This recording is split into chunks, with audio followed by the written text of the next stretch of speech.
এবার রসুনের প্রচুর দাম, দাম কমতেই চায় না। তার জন্য বাড়িতে খাওয়ার রসুন থেকে আমি কিছুটা এই ছাড়া রসুনগুলো মাটিতে পুঁতে দিচ্ছি।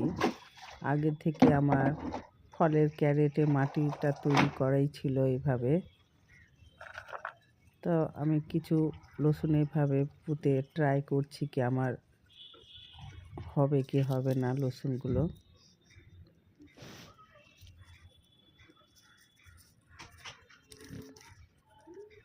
এইভাবে আঙুল দিয়ে আমি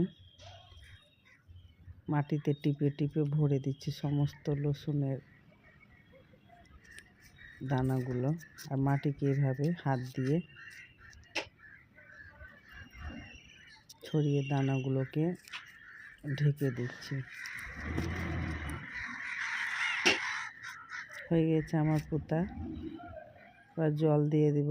এই যে 1 মাস পর আমার রসুনের এই গাছ বেরিয়েছে। পরবর্তীতে রসুন যখন হবে তখন তা তোমাদের সঙ্গে শেয়ার করব।